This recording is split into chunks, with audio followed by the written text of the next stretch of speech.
you've had hitting titles. You've had this. You're going on 2 championships now. I think not last year, but the year before that, you finished in the top 5 or 6 in pitching. You've done it all. You've done it all in this league. What, as a captain now, and with the talent is all spread out along the league and everything now, how do you come back and repeat and do all this over again? Well, I mean, being a captain and running a team isn't that new to me. I mean, I play numerous amounts of sports. Everybody knows that. And I've been a captain on those teams. I've ran teams, This isn't new to me. It's only new to me in the Lawa. Yes, I give you that. But, I mean, I'm losing my words here now. Fuck. But, being in charge isn't a new thing to me, and I think I'll be fine.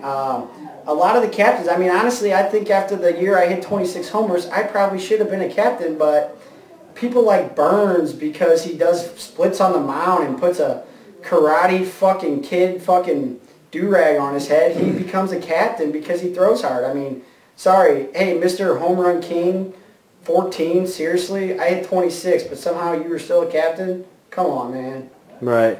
And just as a side note, Dick Hummel, the interviewer here, I voted for you. I have voted for you ever since we played on the Dippers together. I voted for you that year as a captain. I voted for you after you're 26.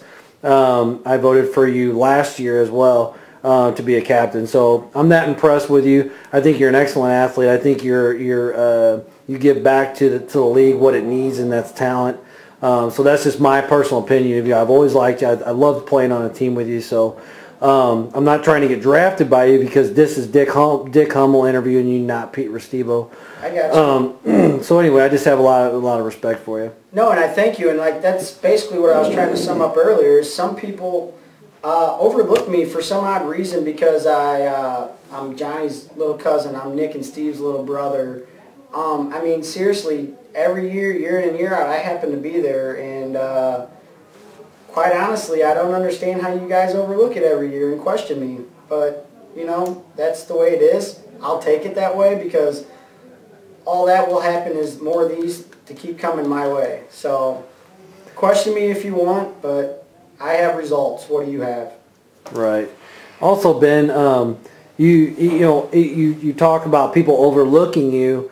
I don't think they so much overlook you because I know certain pitchers, when you are up to bat, they pitch you differently, Johnny differently, Marty differently, Fish differently. They don't worry so much about Adam. He's a free swinger. He swings at the moon. Who really cares?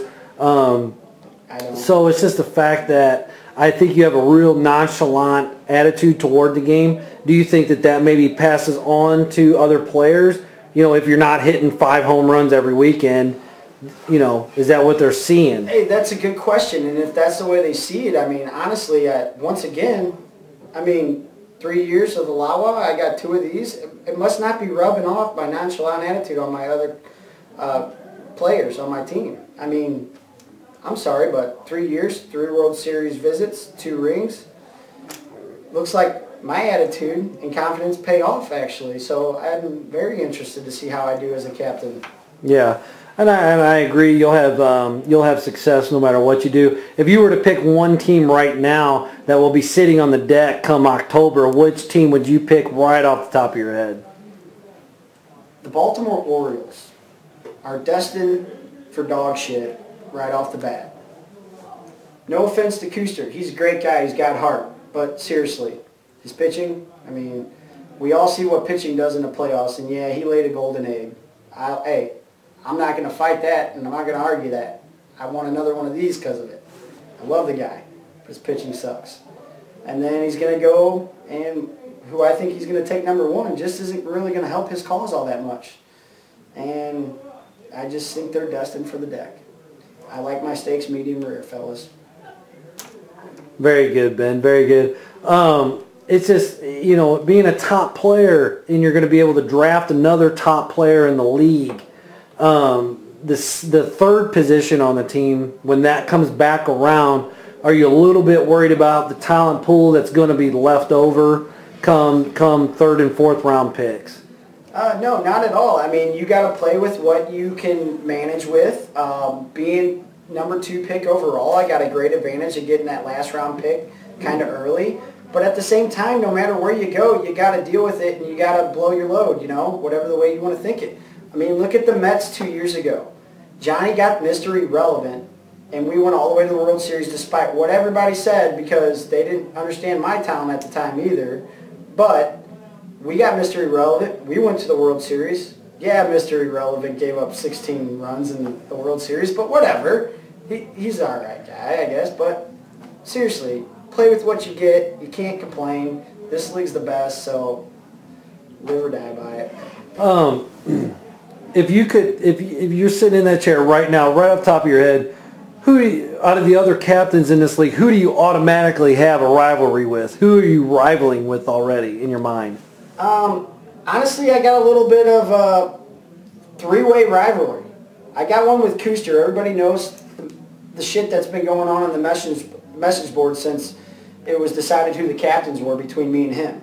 But at the same time, I also have a rivalry with my older brothers, both of them.